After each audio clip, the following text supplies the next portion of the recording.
Les styles de cheveux et techniques ont toujours été très importants de la communauté africaine, afro-américaine ainsi que de la diaspora africaine. Les peignes afro ont longtemps été un outil qui était utilisé pour créer des coiffures pertinentes pour des hommes et des femmes d'origine africaine. Salut, je suis Clint Dearborn et ici je te parle de l'histoire du peuple noir. Bienvenue à toi et c'est parti. Dans les années 1400 et 1500, il y avait tout type de coiffure magnifique. Les Africains avaient des bons types d'huile et des peignes pour se coiffer.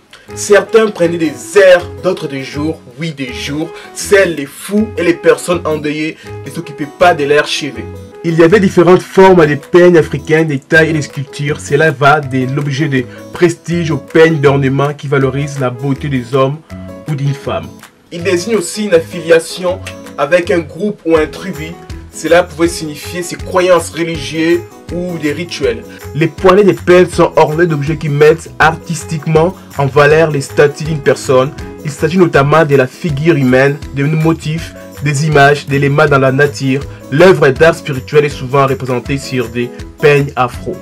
Ils sont aussi offerts pour marquer les étapes importantes dans la vie d'une personne. Voilà ce qui s'est passé avant la colonisation. Et quand les colons sont arrivés, la première chose qu'ils faisaient, ils vous coupaient vos cheveux. C'était le début d'une longue processus visant à effacer totalement votre culture et identité, de briser votre esprit pour vous rendre plus facile à contrôler. Les esclaves travaillaient jusqu'à épuisement, puis la mort.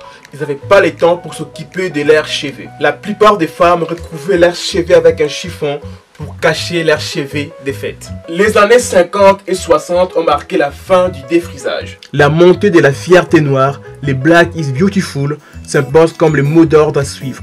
Dans les années 50, le mouvement pour les droits civiques prend un essor aux États-Unis sous l'influence du pasteur Martin Luther King. Les mouvements pacifistes et entendent protester contre le mauvais traitement dont sont victimes les Noirs.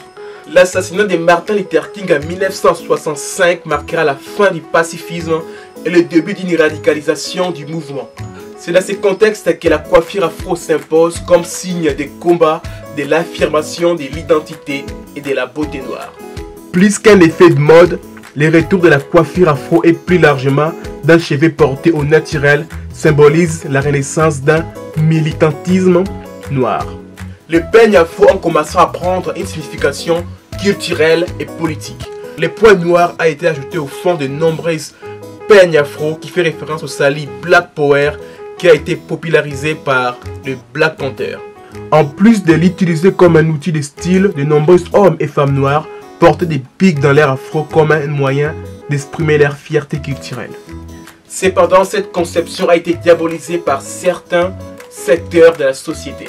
Beaucoup de Noirs se sont fait arrêter et fouiller par la police et se sont fait confisquer leurs peignes parce qu'il était considéré comme une arme potentielle. Aujourd'hui, la coupe afro, en général, c'est plus pour un style. J'ai bien dit en général, c'est plus pour un style. Mais les peignes dont on parle aujourd'hui, il est toujours d'actualité dans le monde entier et sous différentes formes.